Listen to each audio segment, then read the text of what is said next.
The fact that I'm now 63.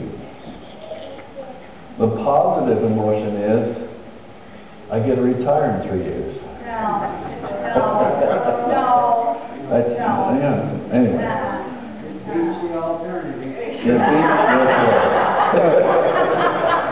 You're right. Celebrating another birthday is better than the alternative. Here's where we left off last time in this magnificent story. A story that we ought to never forget. Our Protestant theological heritage. Our heritage goes back a long way, way beyond the 1800s. And in our story, and by the way, how many of you got to see the film? Is it interesting? Okay, we showed it last Sabbath. Those of you who didn't, be sure you see me so you can check that out and watch it at home. Magnificent film. They captured very well the historical things that happened. Sometimes Hollywood really likes to put some extra stuff in there, but the majority of what you saw in that film, the 2003 film, is very accurate as far as capturing the spirit. Well, we left off in our first study with introducing Johann Tetzel.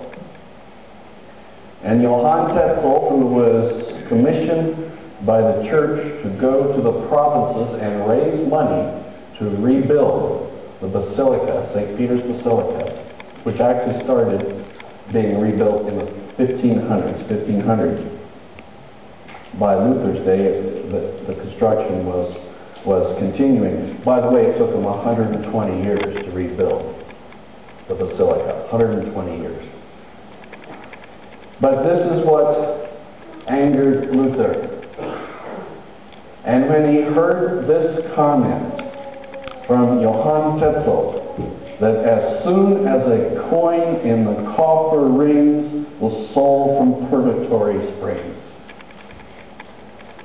As soon as he heard that, he responded. He had had enough. He had studied the Bible. He had read Romans and Galatians and Hebrews. He had read and he was working on Genesis. That tipped him over the edge. And so we find him in this story now nailing his 95 items of protest against what? The selling of indulgences and the teaching of the doctrine of purgatory, which he said did not exist in the Bible.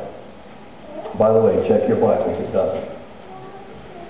And this, of course, started really the revolution. This started what we call the Protestant, but I'll let you know, we're going to look at where that name actually came from.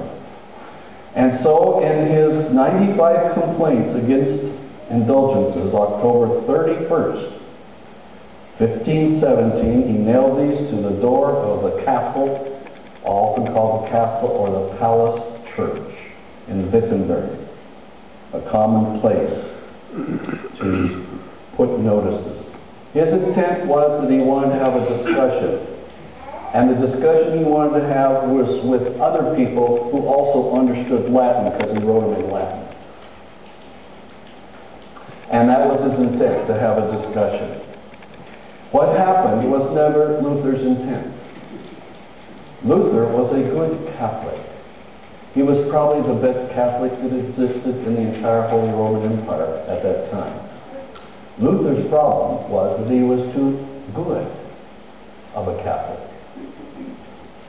And that presented a problem. And so, in the thesis, especially thesis 86, really got the attention of Rome. In thesis 86, he asked the question, why does the Pope, whose wealth today is greater than the wealth of the richest Crassus, build the Basilica of St. Peter with the money of poor believers rather than with his own money?